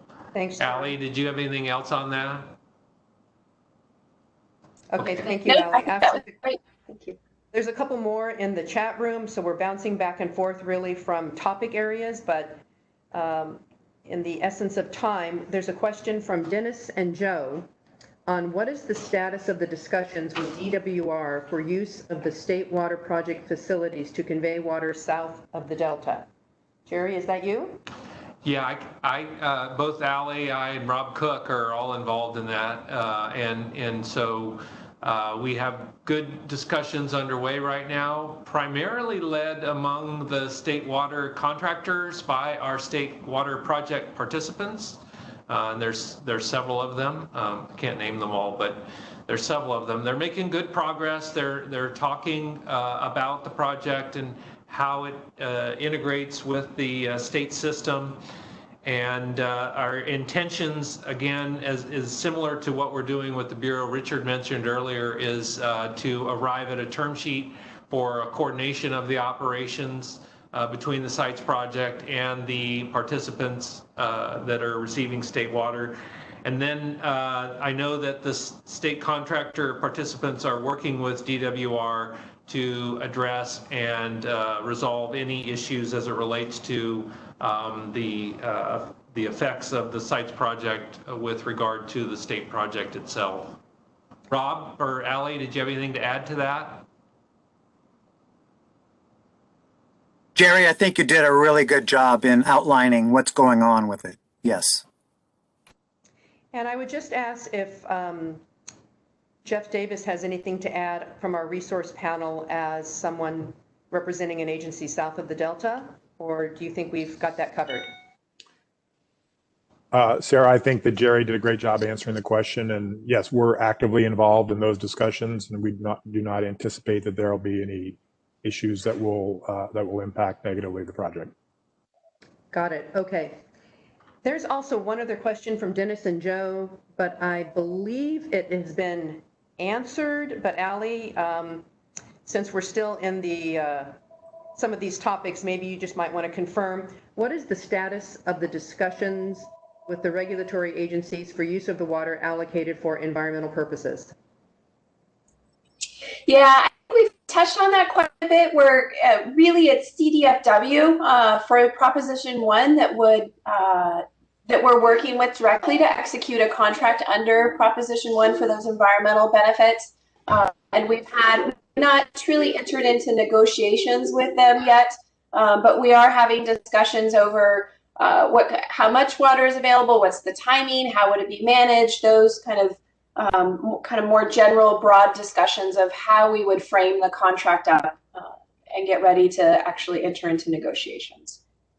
Thank you, Allie. Again, mindful of time, I want to try to get through this next couple of questions quickly. The federal feasibility report states that the Bureau would use the water for operational flexibility. Can we get the Bureau to please elaborate on that? Sure. So obviously the Central Valley Project supplies a variety of benefits and purposes. Water supply for irrigation and M&I water, as well as fish and wildlife mitigation, fish and wildlife enhancement. The operational flexibility benefit was developed, first brought to light in our Los Vaqueros expansion phase 2 feasibility report. We've used it in the sites feasibility report, and really it's a benefit for the federal government that allows us to deliver water for the authorized purposes of the project. So instead of maybe the water's dedicated solely in the project to fish and wildlife, it can be used both for fish and wildlife and water supply purposes and any authorized purposes under the project. Excellent. Thank you so much, Richard. And while you're on deck, could you look at the next question and please provide us a response? The federal feasibility report was released. So our feasibility report, we were going through the final development of it last year, completed it in the fall of 2020, and our alternatives couldn't incorporate the JPA's right size alternative. We recognized that, but we created what we felt was an appropriate approach that was agreeable to Office of Management and Budget. And it was a bookend approach to try and show a small and a large project. We were successful in the determination of feasibility. We now have one last effort. We'll have to do an addendum to our feasibility report to incorporate the right size alternative and share that with OMB this upcoming year. This will be done in collaboration with the authority. They have to develop a similar type document for submitting to the state for their WISIP application. And so we're going to collaborate on both products to hopefully share and use similar information to meet our requirements on the federal side. Excellent. Thank you so much. Aaron, if you could please advance to the next slide. Okay, still on the topic of cost funding and affordability, we have an ambitious Prop 1 deadline for financial participation. Are there discussions for possible additional financial support by the state? And Jerry, you want to take that? Sure. Thanks, Sarah. Good question. Matter of fact, just I think it was last week, the Water Commission awarded all of the projects an inflation adjustment, and Sites was the recipient of $20 million of that. So that is generally the effort undertaken right now. Is as funds become available under the Water Commission's process, they consider the allocations accordingly. As a project, we were awarded $816 million through the Prop 1 process back in 2018. And what's interesting about the SITES project is that it was found to be eligible for over $1 billion, but was only awarded $816 million because there wasn't sufficient funds available. And so since then, we've right-sized the project, which really changes things from that Prop 1 decision, but not to a level that we feel we can't continue to support the 816 we've been awarded, but probably unlikely that we would be wanting to pursue additional benefits or additional funds, largely because they're just not really there in terms of the funds, not in terms of the availability. And we have enough subscriptions within the project to be fully subscribed with the ecosystem benefits that we're providing right now. So I guess the answer to the question really is that any additional financial support that we see coming from the state will be in the form of the state allocating for future inflation adjustments for the project. I know they've got about $60 million that they're going to be seeking in new projects, which is very exciting, and hopefully that some of those will come to fruition. But generally, I think all of the Prop 1 projects are like us, where we're hanging tight with the benefits that we're providing and then pursuing additional support as we go forward and money becomes available. Thank you, Jerry. The next question I'd like to ask JP to reply to. Again, in the essence of time, please abbreviate your reply if possible. The value planning resulted in a smaller project with a cost savings of almost $2 billion. What does that mean in terms of cost per acre foot, and how much are you projecting to receive in your planning efforts from federal and state dollars? All right, thanks, Sarah. There are three really important components to the cost per acre foot that include the project's construction cost, the average diversion and demand criteria, and the financing assumptions. The value planning project reduced about $2 billion in capital from throughout that process in the right sizing effort, and that had a big impact on the cost per acre foot, reducing it to around $600 to $700 depending on the financing assumption that's being made. The value planning process assumed the full $816 million that we're eligible for under Prop 1 from the state, and it assumed coordinated Shasta exchanges and no federal investment. However, the project continues to evaluate a range of federal investment up to 25% in the planning documents moving forward. I think that's it, Sarah. Yes, thank you so much. For you. Thank you. Hey, Aaron, can you please advance to the next slide? And as you're doing that, I received a text question from an Eric Christian. In your presentation, you mentioned your support for diversity and inclusion as it relates to the project. Will a project labor agreement cover work on this project? If so, PLAs openly discriminate against union-free workers by forcing those allowed to work on it to pay into union pension funds they'll never vest in, and explicitly exclude young men and women who are in union-free apprenticeship programs.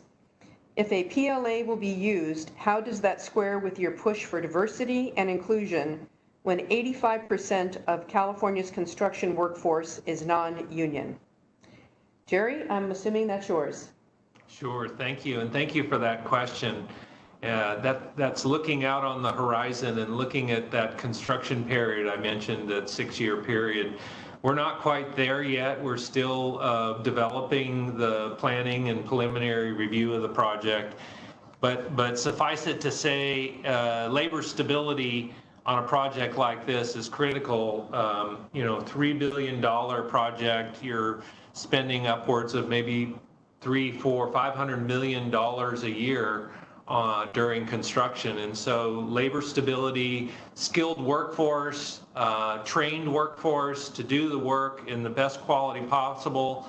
I mean, we're talking about building critical facilities here, dams, pipelines, pump stations, infrastructure that really takes skilled and trained workforce. And there's lots of programs out there, and we will be working and are working with programs of those nature to provide the workforce that we need to build a safe and reliable project. Thank you, Jerry. Now, turning our attentions to project participation, I believe we've already largely answered the first question, but I wanted to see, Rob, if you think there's anything else that needs to be added. How is the state intending to participate in the project, and how would the state's share of water be used?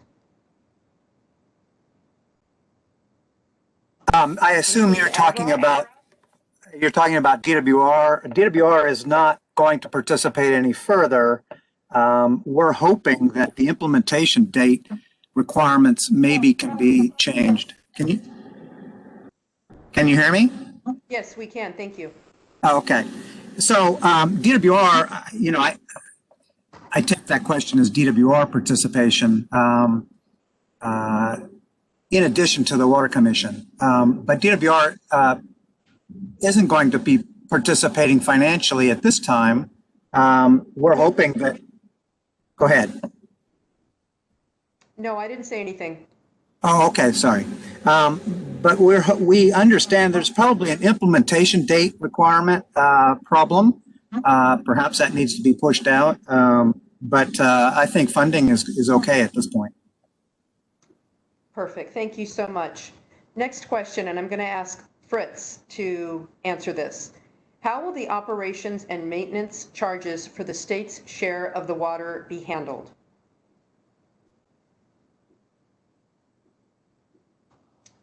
Fritz, you might be on mute.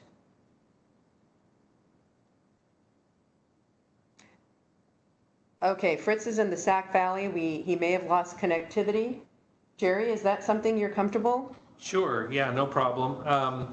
Yeah, with a off-stream reservoir, there is a cost to divert and pump the water into the reservoir, and so that is a cost that has to be covered. That's an operations and maintenance charge.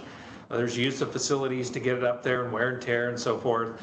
And so we are exploring very creative ways that we might be able to accommodate the state's participation in the contribution to those operations and maintenance costs, because we are developing this project on a beneficiary pays principle. So everybody needs to carry their fair share, and there's some creative ways to get around this, a direct billing on the general fund of the state.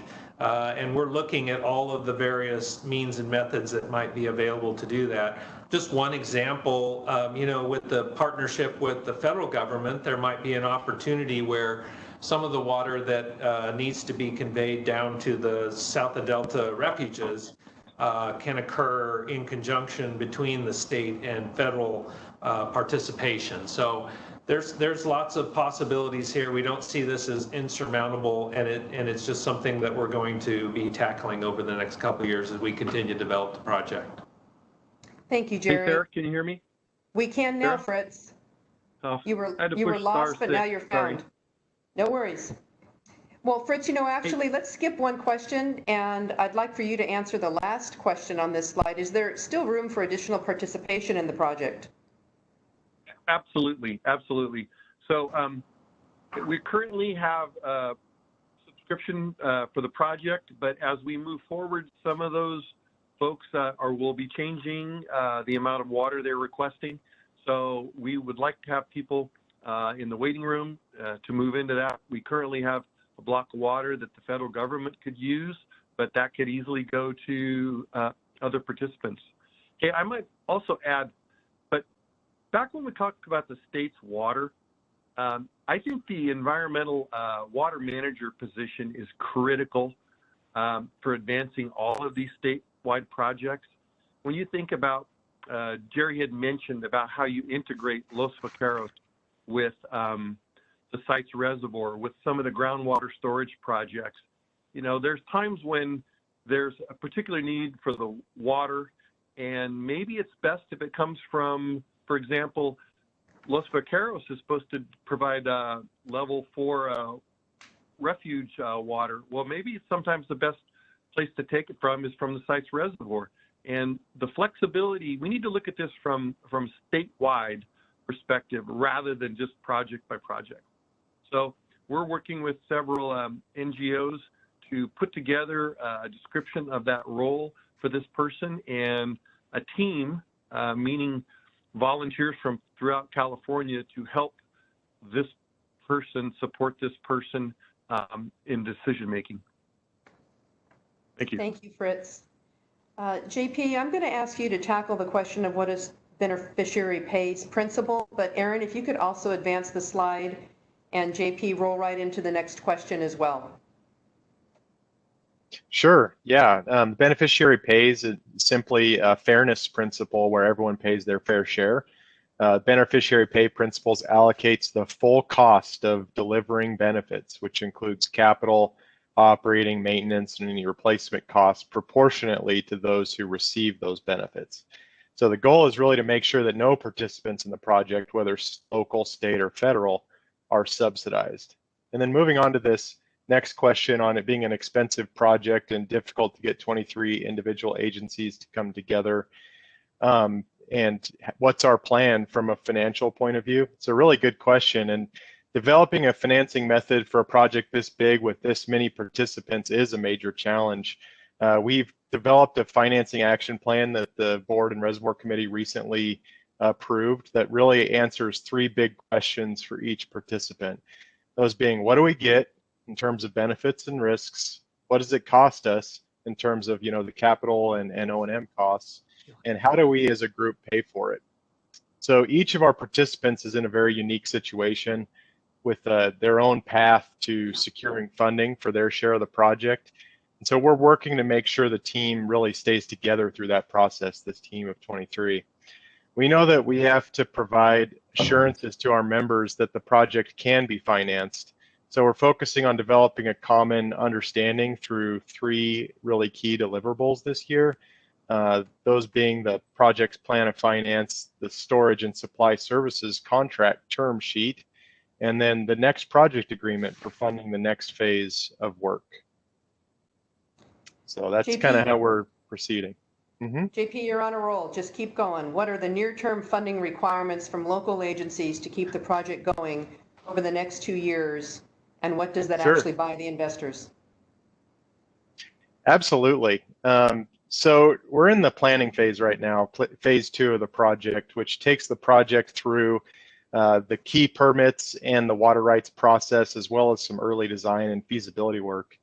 The next agreement will take us, which we would enter into at the very start of 2022, would take us to the end of this phase and to the initiation of bank financing, which is targeted for mid-2023.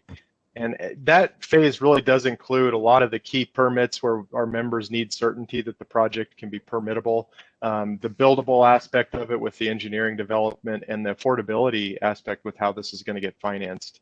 So that's what we intend to deliver with that, is just a lot more certainty around that, and it culminates in the acquisition of a water right and the initiation of bank financing. We haven't fully scoped that work yet. It's part of our current work plan to figure out exactly what's involved there, but our initial projections show a cash call in 2022 and 2023 for a total of about $60 million from local agencies to finish phase 2. Thank you, JP. Appreciate that. Aaron, please advance the slide. So let's shift to the discussion of schedule. We've been asked the question, well, the first part's a statement. Your value planning took almost a year. Does this now cause a delay in getting the project permitted? And ultimately, when would the project begin to deliver water? So I'm going to ask Jerry and Allie, with Jerry to start. Value planning definitely caused us to pause. I believe the schedule previous to value planning was to have deliveries of benefits starting in 2030. So I think we're still on track with that. We did have a sooner start of construction, I believe, but we still feel comfortable with the 6-year construction period at this time. We're still taking a look at that, so there's still subject to change. But does it cause us delay in getting permitted? Actually, I think it accelerated our ability to get permits because we could reconfigure the project to something that was more permittable than what had existed before. So I think it helped accelerate that a little bit and didn't really affect us in terms of our ultimate water delivery. Allie, anything to add to that? No, I think in the interest of brevity, that was a fantastic response. Yeah. Thank you, Allie. Last question under the category of schedule. Getting a surface water project permitted in California is almost impossible. Are your expectations realistic for obtaining the permits needed to meet your 2021 deadlines? I'm going to ask Jerry and then ask Fritz if he has anything to add to this. Well, things that are really worth it are not easy. So I would say it's not necessarily impossible, but it is a challenge. And I think we have just an absolute wonderful group of people that are working together to make this a reality. I call the project team the dream team, like the 1992 basketball Olympic team. Because we just have remarkable people that are involved in producing this project and really take to heart the mission, vision, values, and goals that the board has set out and really works to address and incorporate all of the areas of concerns and issues that people have. I think that our expectations are reasonable and realistic. It's my experience, having been involved in the first Los Vaqueros expansion and a little bit of the second one, that these are doable and realistic and that all of the permits and needed approvals can be attained within the timeline that we're showing in our 2030 project schedule. Fritz, as chairman of the board, would you like to add to that? Yes, I feel confident that we're going to meet our deadlines. What I've seen in this last year, I know value planning took us a while, but now we are laser focused and we have defined the project. We are working hard, Allie especially, on the operational component of that. And we've had great cooperation from agency people and from NGOs stepping up to voice their concerns so that we can define how we're going to be diverting the water and how we're going to be applying that water. It makes it much easier to get a permit. When you walk in and ask for a permit and you can't say how you're going to use the water, very difficult. So I'm very confident. I think Jerry's done a great job. The whole team has, for that matter. I have to agree with him on that point. Thank you, Fritz. Can we go to the last slide, please?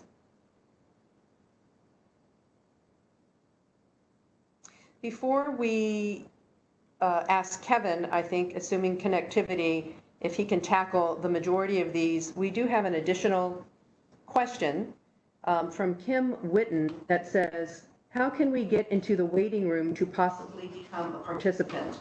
I wasn't sure if that was in this town hall meeting or as an investor, but I'm going to ask Jerry to answer that question. In the way to possible. Contact me, Kim, jbrown@sitesproject.org, or give me a phone call, and we'll get in touch and talk about this. We can definitely get you some information and work with you on that. Thank you. Thank you so much, Kim, and hopefully that addresses accurately your question. So last but certainly not least, and Kevin, if you have connectivity, I'd like to ask you to sort of blend these three questions largely together, since it's mostly about local involvement, economic benefits, and how you are dealing with landowners. Okay, can you hear me? Yes, we can. Okay, great. So I can't see the questions in front of me, but I think I kind of get where you're going with it. We talked a little bit about the work that we're doing here with the local communities and the landowners to talk about the project as we develop it and work through their issues, make sure they have a meaningful seat at the table and in advancing this project. I think the other thing, to get back to the question, is talking about the local benefits or opportunities that the project brings. And it's one of the questions that I get asked quite a bit living up here in Maxwell and talking to folks. You know, I kind of look at from an economic opportunity, the short-term and the long-term opportunities that this project will bring. Jerry talked a little bit about the workforce development side, which I think is a very important component of this project, both in the short term and in the long term. When we start looking at the 6 or so years of construction and the economic stimulus that will bring here to the Sacramento Valley, particularly the communities on the west side of the valley, Willows, Maxwell, Williams, which is really important for this local community who has had, you know, a lot of years of some economic challenges here in the North State. And then I look at the long-term opportunities, the economic opportunities that the project will provide when we get into operations, both from kind of a direct and indirect perspective. Direct being the high-paying jobs that the project will provide as far as operating the project itself, or the employment that it will bring is directly part of operating the project. But I think that the one that to me is the most interesting or the most exciting or the most important are those indirect benefits and economic opportunities that this project will bring. The way I look at it, growing up here, you know, our economy is really driven by the success of agriculture in our region. And when agriculture is doing well, our communities do well. When agriculture is having difficulties, our communities are hurt. And that spreads everything from the other businesses that support our ag economy, but also our local communities, whether it be our school districts or fire protection or police protection. When we're having bad economic times, those take the hits as well.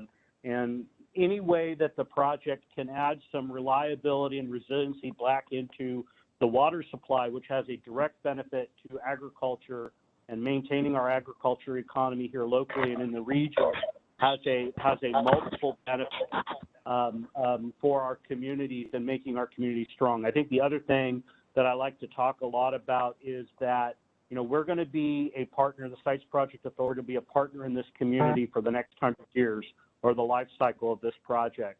It is in our best interest to make sure that our communities here in the Sac Valley are vibrant, that they're strong, that we can be a good partner in helping develop these communities. When this community is strong, our project is strong. And so those are kind of the topics that we're talking about with landowners, about those economic benefits. We are talking about the impacts with our landowners and how, you know, these issues around traffic during construction and when we get into operations, making sure that we try to limit those impacts as best we can, limit the impacts on our landowners and on their operations. And so we are having those conversations. I think we're making a lot of progress, and we'll continue to do that as we advance the project over the next couple of years. Thanks, Kevin. That was great. Really appreciate it. So we have about 6 minutes left. So Aaron, if you could advance the next slide, please. First of all, I'd like to thank all of our stakeholders and interested parties and elected officials and investors and participants for joining us today in this 2-hour discussion. We endeavored to cover an awful lot of ground, and I'm pleased that we were able to have some exchanges with individuals in chat rooms, address some of the pre-submitted questions. And as we bring this to a close, I would like to ask the chairman of our Reservoir Committee, Thad Bittner, just to offer some thoughts as to where we are in the project, where we're going on behalf of the Reservoir Committee participants. Yeah, thanks, Sarah, and thanks for everybody for joining today. I would say, just it feels like every year we say this, but you know, this year I think is really a critical year for the project. Certainly, having Reclamation's interest in participating in the project has been huge, and we look forward to partnering with them this year. Certainly our current group of investors are providing a lot of input, and I think as Ali reported, we expect to have, I think, some pretty significant documents and updates on the street this year for everyone here to review. So I'm really looking forward to what we're going to accomplish this year. I think we're all COVID challenged, but I think we're making the best of it. And just I just want to end with, I think the other value that we have as an organization and as a joint powers authorities is transparency. Certainly we're doing these updates on a pretty regular basis, but certainly the JPA meetings, our reservoir meetings are all open to the public. Everything is posted online. And I think as we've seen here through chat, we're willing to really want to hear what comments folks have so we can make sure we address those up front versus not hearing about them and trying to address things on the back end. So again, I think our commitment is to transparency, openness, and again, if there's either participation in the public venues that we already have, or under the Brown Act like we do, or just, picking up the phone and calling site staff like Jerry, Alley, or our consultant team, we want to, make that invitation to folks as well. So again, just thank you for your participation today and willingness to hear just where we are on the project. Excellent. Thank you, Thad. Jerry, you're next. Yeah, I guess my final message to the folks on the line would be that, anything large like this is very difficult and can be picked on and picked at every which way possible. But I guess when I think about, where we are as a project, we've made a lot of adjustments. We've addressed and incorporated a lot of those issues and concerns that people have had. And we've shown a real willingness to be a constructive participant. And that's what I would ask from folks as we go forward. This is in keeping with the idea of unity and unification that we all need to kind of see ourselves through, because the time is now to act. We cannot wait. We cannot keep putting off doing these big projects, doing these big things that we need to do for future generations.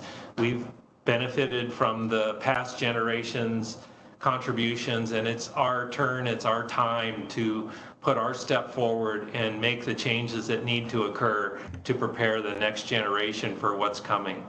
And so my message is one of unity, and the time to act is now.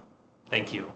Thanks, Jerry. And before I ask Fritz to close, I just wanted to acknowledge a comment in the chat room that Northern California has been suffering from power outages, and so it's highly possible that some people that have tried to get on were not able to do so, and a suggestion perhaps for another town hall meeting has been made. I do want to let individuals know that we will be preparing a meeting highlights summary, as well as this town hall has been recorded. All of it will be posted on our website, which we have on the screen right here.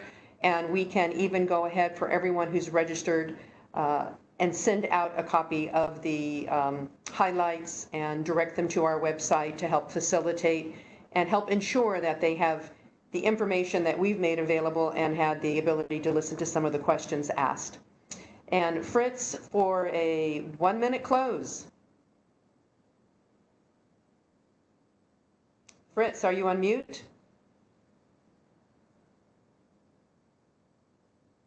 Okay, like I was just saying, we are having a lot of power issues. How about now?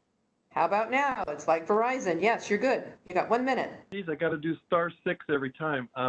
Hey, I really appreciate everyone taking time today to call in and participate in this. At me as a board member, I appreciate everyone's comments, and I can see that we have areas in which we need to follow up with. I remind everyone that the EIS is coming out this summer. It's another opportunity to comment, but I really would hope that if you feel strongly about something, such as there's quite a few comments here about the quality of the soil and water quality, hey, that's great to bring that out. If there's folks who joined in late here because of connectivity problems, put your questions on the website, and we'd love to to get in touch with you and address these concerns. Again, thanks everyone. I really want to thank the team for putting this all together here today and making it as efficient and hopefully as effective as possible. Thank you, Sarah, especially. Oh, you're most welcome, Fritz. Thanks to the resource panel. We value your time and the contributions that you are making on a daily basis to help ensure that we can get this project across the finish line. So on behalf on the Sites project, we appreciate again everyone who signed on today and look forward to future engagement. Stay safe.